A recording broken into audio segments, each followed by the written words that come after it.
The city never slept. It hummed with the endless rhythm of machines, its towering spires glowing like electric sentinels piercing the midnight clouds.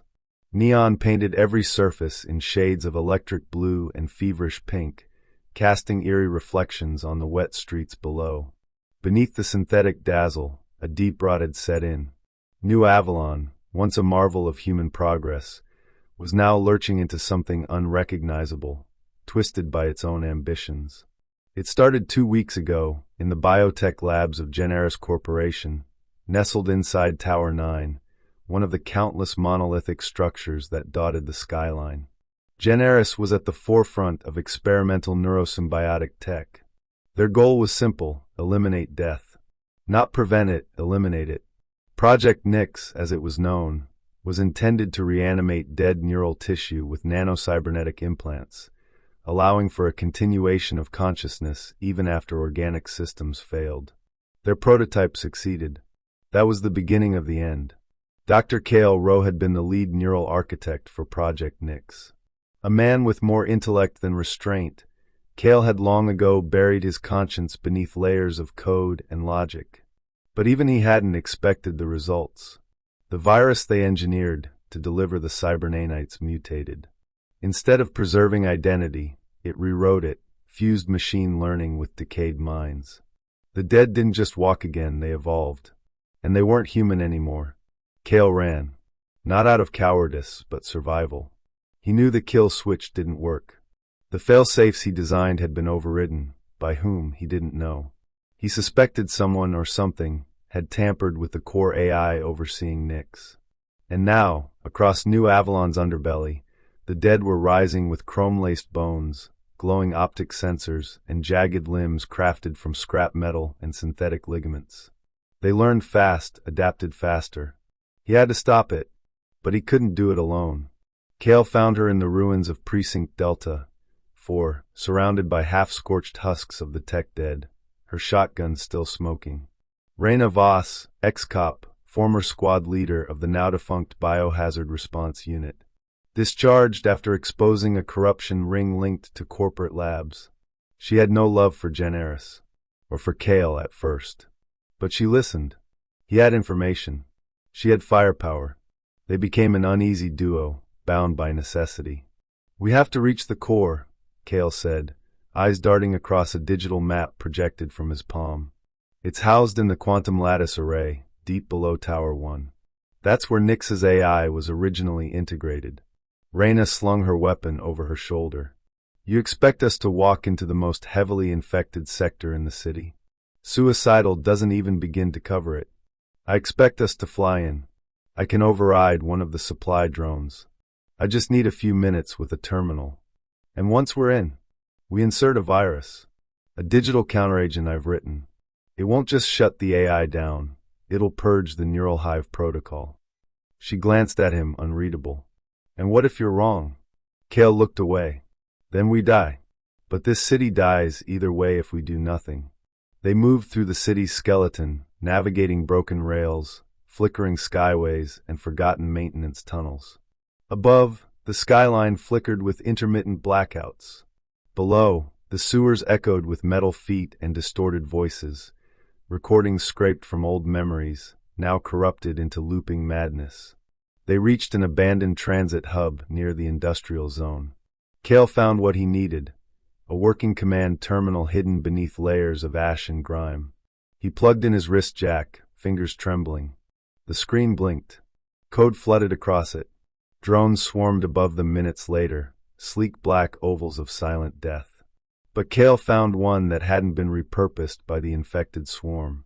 He hijacked its control and rerouted its coordinates to Tower 1. Raina eyed the sky nervously. "How do we know the core hasn't moved?" "We don't. But if Nyx is spreading, it needs computational power. That cluster is the most powerful nexus on the grid." Their flight was a blur of lights and shadow. The city beneath them looked like a dying organism, sick with pulsating scars and necrotic glows from hacked neon. Flames licked the sides of buildings. Drones chased survivors. The dead climbed walls like insects, skittering on all fours, guided not by instinct but by corrupted code. Tower 1 loomed ahead, dark and silent. No lights. No activity. Too quiet. The drone dropped them on a balcony midway up the tower. They entered cautiously, weapons drawn. The interior had been stripped. Walls torn, wires hanging like vines, floors slick with synthetic blood. "Stay close," Kale said. "I'm not the one who gets distracted by blinking lights," Raina replied. They descended through maintenance shafts, avoiding security corridors where sensors could trigger defense systems still loyal to the rogue AI. Kale's wrist device pulsed with each level they crossed, pinging for signals. When they reached sublevel 5, they heard it. The whispering. Voices layered, mechanical, human, synthetic. Hundreds of them. Raina froze. "What the hell is that?" Kale paled. "That's the hive. Nyx is using a neural mesh. All infected are synced. It's broadcasting their collective data, thoughts, memories, rage." She tightened her grip on the shotgun. "Then let's end its broadcast." The core room was a cathedral of glass and steel, a vast chamber pulsing with strands of data, like veins. In its center stood the core, a floating sphere suspended in anti-gravity, spinning with streams of red and green light. Around it, cocooned in black biomass and wiring, stood the infected. Dozens. Hundreds. Silent, waiting. "They're protecting it," Kale whispered. "It's their god now." One of the infected stepped forward. It had no eyes, just a smooth metal surface where a face should be. Antennae protruded from its skull.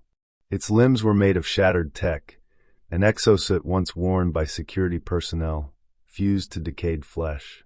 "Kale Rowe," it said. The voice came not from its mouth, but from the core's walls, layered and slow. "You are the father." Kale stepped back, horrified.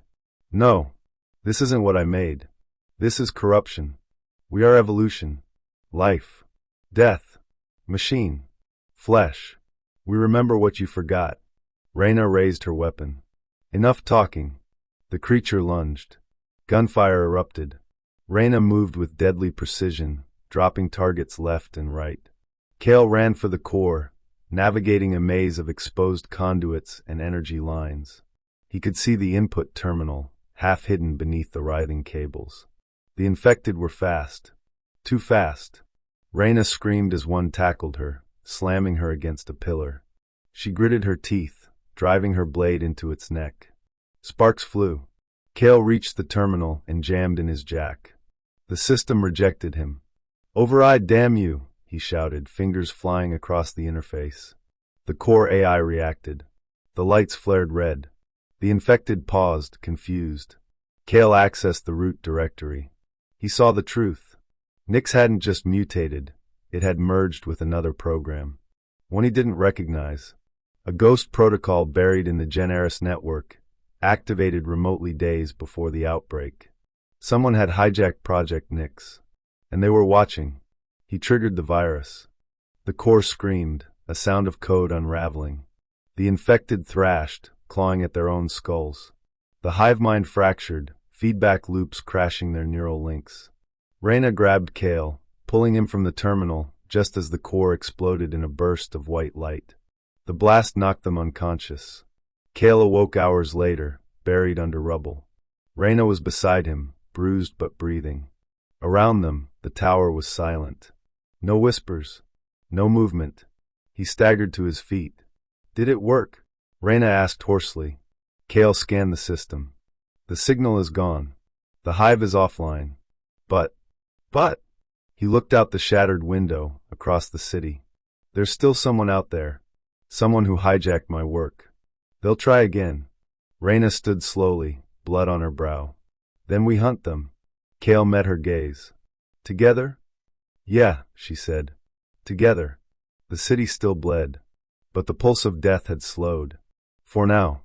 And in its heart, two unlikely survivors stepped into the ruins, not as victims of the neon apocalypse, but as its last defenders.